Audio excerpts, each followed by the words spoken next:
नमस्कार दोस्तों। आज बिहार पुलिस मद्य निषेध साइंस का 25 लगभग प्रश्न इस वीडियो में उपलब्ध कराऊंगा। मोस्ट इंपोर्टेंट प्रश्न होंगे, आपको दिख भी रहा होगा, क्योंकि देखिए कथन वाले प्रश्न करना आप लोग को बहुत ही आवश्यक है। आप लोग जितना भागेंगे कथन वाले प्रश्नों से उतना ही आप पीछे रह जाएंगे। एक चीज मैं फिर बता दूं, मैं जो भी क्लास करा रहा हूं साइंस का, इन सब का पीडीएफ आपको उपलब्ध कराया जा रहा है। पीडीएफ के लिए आपको पाठशाला विद के ऐप डाउनलोड कर लेना होगा। वहां आपको एनसीईआरटी साइंस क्लास 9th और 10th का संपूर्ण पीडीएफ उपलब्ध करा दिया गया है। मैं आगे बताऊंगा क्या मिलने वाला है, कैसे मिलने वाला है। तो आ जाइए शुरू करते हैं। देखिए पहला कथन कह रहा है, नीचे दिए गए कथनों पर विचार करें। हमने दोनों भाषा में रखा है, इसको बाइलिंगुअल रखा है ना, क्योंकि अंग्रेजी जो मीडियम से पढ़े होते हैं उनको हिंदी में दिक्कत होती है, खासकर साइंस में। तो ये दोनों आपको लैंग्वेज में उपलब्ध है। विचार करना है। कथन एक कह रहा है, लाइसोसोम एंजाइम की गोलाकार थैलियां होती है। जो लाइसोसोम एंजाइम होती है, इसकी जो थैलियां कैसी होती हैं? गोलाकार होती हैं। क्या यह सही है कि थैलियां जो होती हैं वो क्या होती हैं? गोलाकार। तो आप पाएंगे कि इसकी थैलियां जो होती हैं वो गोलाकार होती हैं। तो पहला कथन तो यहां पर आप सही करेंगे। कथन दूसरा कह रहा है, यह झिल्ली विहीन होती है, मतलब इसमें झिल्ली नहीं होती है। लाइसोसोम के बारे में कह रहा है कि क्या ये झिल्ली विहीन होती है, लाइसोसोम में झिल्ली नहीं होती है। तो आप बताएंगे कि लाइसोसोम में झिल्ली जो है वो होती है, बट यहां नहीं होती है का उल्लेख किया गया है। यहां किसका उल्लेख किया गया है कि नहीं होती है। तो आप पहला कथन देखा आपने सही है, दूसरा कथन आपने देखा कि गलत है। तीसरा कथन, इसे आत्महत्या की थैली कहा जाता है। लाइसोसोम को आत्महत्या की थैली कहा जाता है, ये बात आप लोग भी जानते हैं भली भांति दोस्तों। लाइसोसोम को क्या कहा जाता है? आत्महत्या की थैली। तो यहाँ पर आप देखेंगे कथन कथन एक तो सही है, दो गलत है और तीन सही है। तो हमारा जो फाइनली आएगा वो आएगा कि कथन एक और तीन सही है। देखिए यहां पर हो जाएगा क्या? कथन एक और तीन सही है। Only 1 and 3 correct. क्लियर? तो ऐसे करके आप आगे बढ़ोगे। दूसरा सवाल, पादप कोशिका में पाए जाने वाले वे कोशिकांग जो जंतु कोशिका में नहीं होते हैं क्या कहलाते हैं? पादप कोशिका में तो होगा बट जंतु कोशिका में नहीं होगा। तो जानते हैं आपकी पादप कोशिका में सेल वॉल यानी कि कोशिका भित्ति होती है। जंतु में देखिए सेल वॉल नहीं है हमारे में, है ना। आपने पेड़ पौधे में देखा होगा ऊपर परत रहता है, तो वो पादप प्लांट है उसमें वॉल होता है, सेल वॉल होता है, बट जंतु में वॉल नहीं होता है। तो यहाँ पर हम देखेंगे सेल वॉल कहाँ है। तो ये देखिए सेल वॉल जो है यह नहीं होता है। साथ ही साथ हरित लवक यानी कि क्लोरोप्लास्ट भी नहीं होता है। तो हमारा देखिए पहला ही कथन यहाँ हो गया सही कि पादप कोशिका में तो पाए जाते हैं, यानी कि प्लांट सेल में तो होंगे बट एनिमल में या जंतु में नहीं होगा। तो वो हो जाएगा हरित लवक एवं जंतु कोशिका। चलिए तीसरा सवाल देखिए क्या कह रहा। तीसरा प्रश्न आ गए हम यहाँ। देखिए तीसरा सवाल, आइए, कोशिका झिल्ली किससे बनी होती है? कोशिका झिल्ली जो होती है वो किससे बनी होती है? चार विकल्प हैं, प्रोटीन, लिपिड, फास्फोलिपिड एवं प्रोटीन या केवल कार्बोहाइड्रेट। तो जो कोशिका झिल्ली होती है, सेल मेम्ब्रेन जिसको कहते हैं ना, सेल मेम्ब्रेन, ये प्रोटीन तथा फास्फोलिपिड की बनी होती है। किसकी? प्रोटीन और फास्फोलिपिड की। तो फास्फोलिपिड एवं प्रोटीन की। तो यहाँ सी भी सही यहाँ है। ठीक है, चलिए अगले सवाल की ओर आते हैं। डीएनए के दो स्टैंडर्ड दिए, एक मिनट, डीएनए के जो डबल स्टैंडर्ड हैं किस प्रकार से जुड़े होते हैं? डीएनए के दो स्टैंडर्ड जुड़े होते हैं किस प्रकार से? पेप्टाइड बंध से या आयनिक बॉन्ड से या सहसंयोजक यानी कि कोवेलेंट बॉन्ड से या हाइड्रोजन बॉन्ड से। डीएनए आपने देखा है ना, द्विकुंडीय संरचना, ये सीढ़ी नुमा ऐसे ऐसे बना रहता है, देखा होगा। तो ये जो बंधे होते हैं ये होते हैं हाइड्रोजन बॉन्ड से बने हुए। किससे बंधे होते हैं? हाइड्रोजन बॉन्ड से। तो आपने देखा होगा। चलिए आइए अगले सवाल की ओर। निम्नलिखित में से किन कोशिकाओं में नाभिक नहीं होता है? किन कोशिकाओं में नाभिक नहीं होता है? चार ऑप्शन है, मूल रोम कोशिका, लाल रक्त कोशिका, मोनोसाइट या प्लेटलेट। इसमें नाभिक नहीं होगा, यानी कि न्यूक्लियस का क्या होगा? अभाव होगा। ठीक है, न्यूक्लियस का अभाव होगा। तो कहाँ न्यूक्लियस का अभाव होगा? तो आप लोग जानते हैं कि लाल रक्त कोशिका में न्यूक्लियस नहीं होता है, नाभिक नहीं होता है। तो बताएंगे आप लाल रक्त कोशिका। ठीक है, चलिए आ जाइए। शानदार शानदार प्रश्नों का सीरीज लाया हूं। न्यूक्लियस के बाहर डीएनए पाया जाता है। कहां पाया जाता है? न्यूक्लियस में तो पाया ही जाता है, न्यूक्लियस के बाहर कहां पाया जाता है? न्यूक्लियस के बाहर डीएनए कहां पाया जाता है भैया? तो न्यूक्लियस के बाहर डीएनए जो होता है वो आपको मिल जाएगा। कहां मिलेगा? गोल्जी बॉडी में मिलेगा क्या? तो गोल्जी बॉडी में नहीं मिलेगा।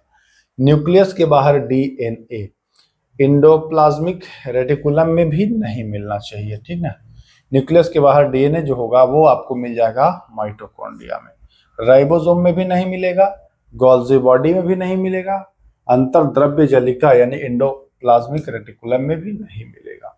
न्यूक्लियस के बाहर डीएनए जो मिलना है वो आपको माइटोकॉन्ड्रिया में। माइटोकॉन्ड्रिया को आप जानते हैं power house of the cell. क्या नाम से जानते हैं? Power house of the cell. और ये जो ऊर्जा रिलीज होता है, ऊर्जा निकलता है वो एटीपी के रूप में। एटीपी का फुल फॉर्म कभी पूछता है एडिनोसिन ट्राइफॉस्फेट। ठीक है, ये हो जाता है।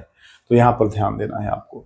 निम्नलिखित में से डीएनए क्या होता है? सबसे पहले तो आप डीएनए का फुल फॉर्म ही जान लीजिए, क्योंकि एग्जाम में पूछता है डीएनए और एक पूछता है आरएनए। आरएनए का होता है राइबो न्यूक्लिक एसिड, डीएनए क्या होता है? Deoxy ribo nucleic acid. इसमें डीऑक्सी अलग से जोड़ जाता है। तो डीएनए में उपस्थित रहता है किंतु आरएनए में नहीं। डीएनए में रहेगा, आरएनए में नहीं रहेगा। तो क्या नहीं रहेगा? देखिए इसमें थायमिन टी जो है ना, यह डीएनए में तो होता है, ये डीएनए में तो होता है, टी ही है, मैं लिख रहा हूं बस ऐसे। डीएनए में तो होता है बट आरएनए में नहीं होता है थायमिन टी। तो इंपॉर्टेंट सवाल है। ऐसे ऐसे अगर प्रश्न आ जाएं 6-8 तो ना पानी मांग देते हैं बच्चे एग्जाम में, पानी मांग देते हैं। मैं सही बता रहा हूं, ऐसा अगर प्रश्न आ जाए तो बच्चे चित्त हो जाते हैं। सारा पढ़ा लिखा और सारा जो कोर्स परचेज किए रहते हैं लोग, वह चौपट हो जाता है। ऐसे प्रश्न अगर आपको करने हैं तो एनसीईआरटी पढ़ना पड़ेगा। मैं फिर बता दूं, या तो खुद पढ़ लो आप लोग एनसीईआरटी, या तो कोई भी आपको एनसीईआरटी दे रहा है। अगर एनसीईआरटी दे रहा है तब एनसीईआरटी के नाम पर कुछ भी दे रहा है तो मत लीजिए।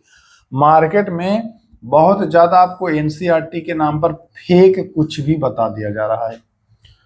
मैं आपको प्रूफ दिखाऊंगा। अगर मेरे एनसीईआरटी का आप पीडीएफ परचेज करते हो तो प्रूफ आपके पास, किताब ले लीजिए एनसीईआरटी का, पहला लाइन से क्वेश्चन मिलाना शुरू करिए, लाइन बाय लाइन आपको प्रश्न मिलना शुरू होता है। पीडीएफ कैसे ले सकते हैं ये मैं बता देता हूं। तो इसका आंसर जो हो जाएगा वो हो जाएगा थायमिन टी। पीडीएफ लेने के लिए ध्यान दीजिएगा जरा। पीडीएफ लेने के लिए आपको करना क्या होगा? प्ले स्टोर से ऐप डाउनलोड कर लेना होगा, पाठशाला विद केके।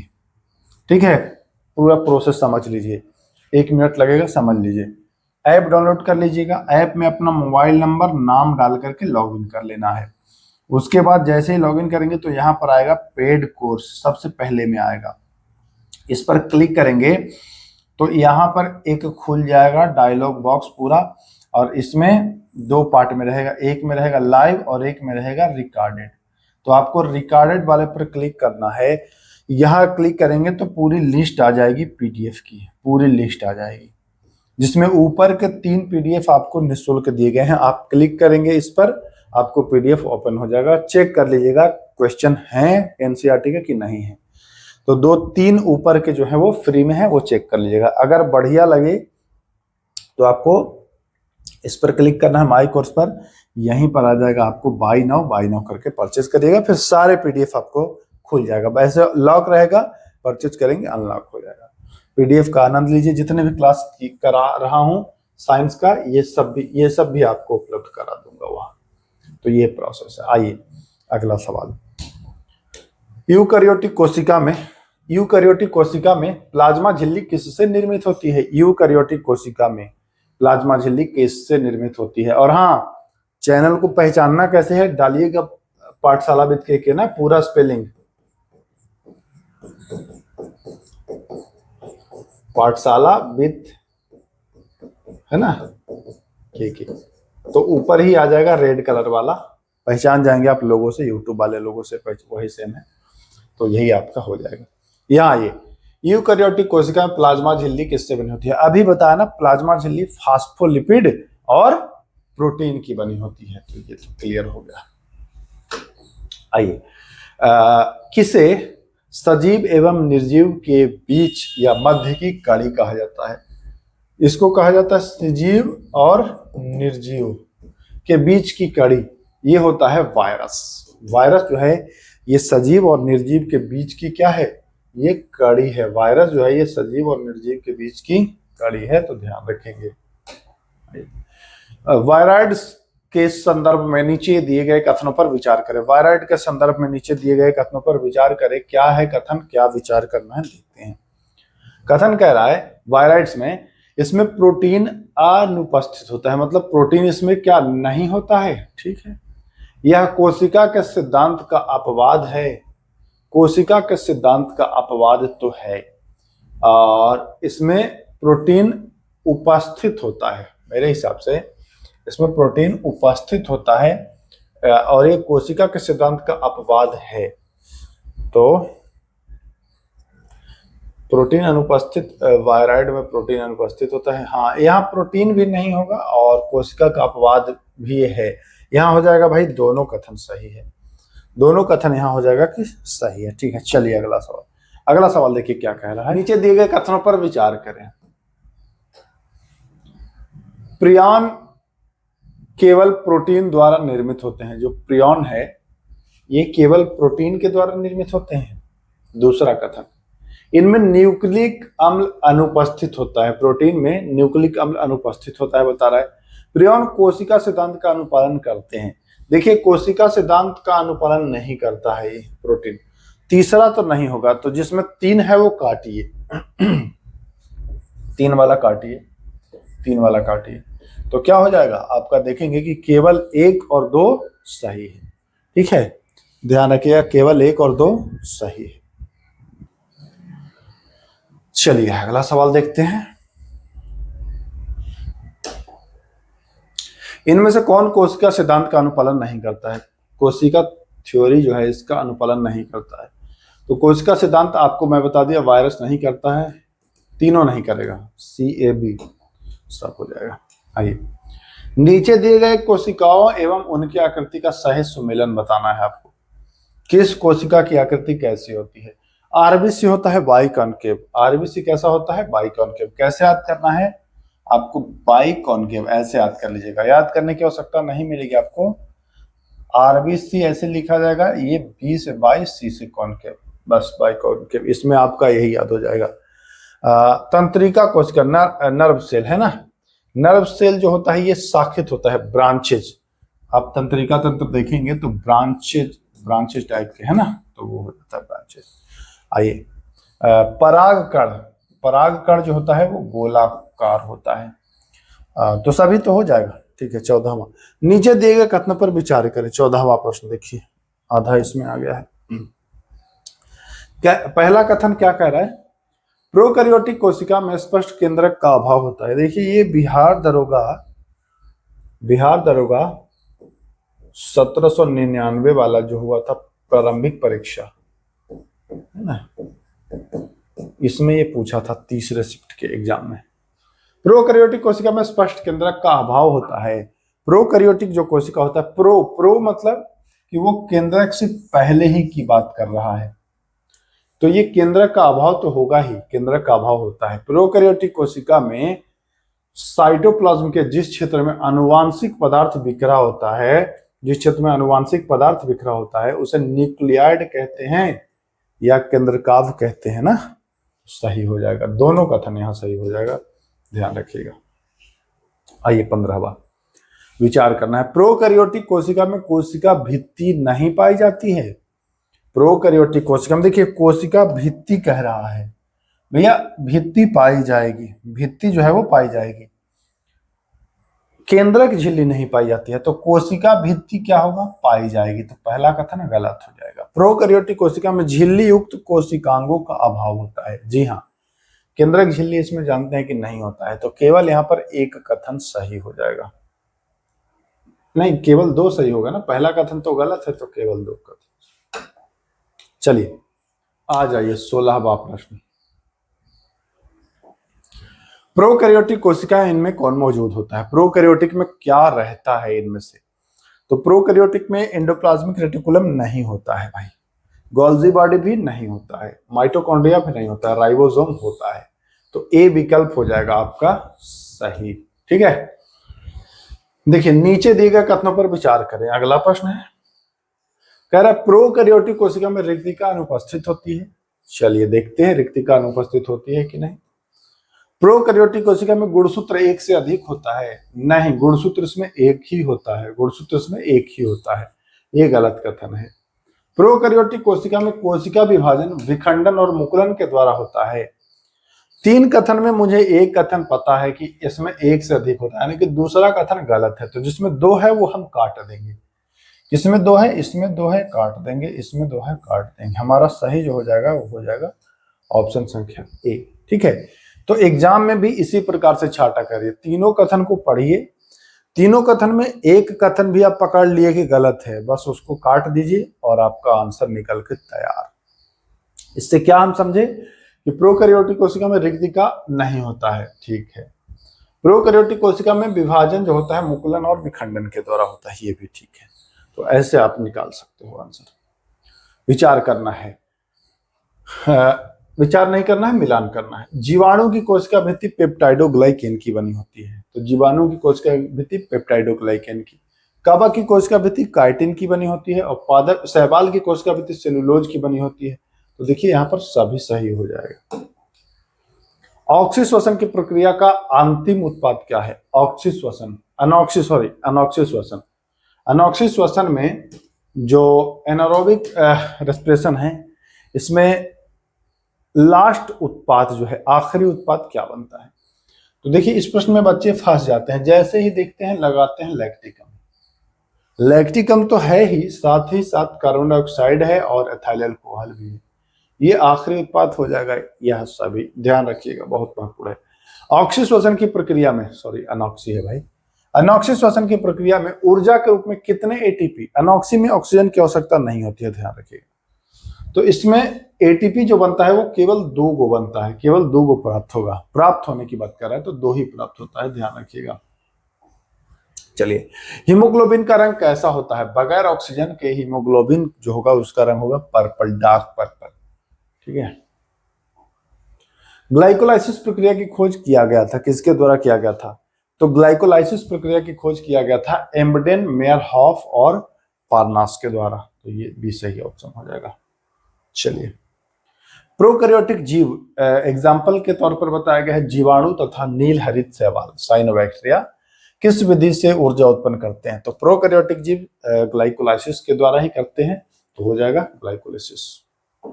आखिरी सवाल है मेरे भाई, ग्लाइकोलाइसिस के संदर्भ में निम्न से कथनों पर विचार करें। ये कह रहा है ग्लूकोज की एक अणु से पायरुविक अम्ल के 2 अणु बनता है, बिल्कुल सही, 2 अणु बनता है। इस प्रक्रिया में ऑक्सीजन की आवश्यकता होती है तथा यह कोशिका द्रव में संपन्न होता है। ग्लाइकोलाइसिस प्रक्रिया कोशिका द्रव में संपन्न होता है, बट इसमें ऑक्सीजन की आवश्यकता नहीं होती है। तो ये आधा सत्य है ना, पूरा सत्य नहीं है कथन। तो हम कहेंगे कथन केवल एक ही सही है, केवल एक ही सही है। ठीक है, 24 सवाल थे ना मेरे भाई। एनसीईआरटी साइंस आपने देख लिया ना नमूना, कैसे कैसे प्रश्न रहते हैं। तो अगर चाहते हैं कि मद्य निषेध में बढ़िया स्कोर, बेहतर स्कोर करें, तो साइंस को मजबूत करिए। और साइंस आपका कैसे मजबूत होगा मैं बता चुका कि साइंस आपका बिना एनसीईआरटी के नहीं मजबूत होगा। एनसीईआरटी या तो खुद से पढ़ें, या तो आप कोई भी आपको एनसीईआरटी दे रहा हो तो उससे पढ़िए, लेकिन एनसीईआरटी ओरिजिनल होना चाहिए। या तो आप पाठशालाविद केके से जाकर के पीडीएफ प्राप्त कर सकते हो, जाकर के देख लो एक बार, लेना ना लेना तो वो आपकी मर्जी है। बाकी एक बार 2-3 पीडीएफ जो निःशुल्क है उसको देखिए, उसको पढ़िए, समझ में आपको आएगा कि क्या चीज आपको उपलब्ध कराया गया है। तो चलिए फिर मिलते हैं, तब तक के लिए नमस्कार, जय हिंद।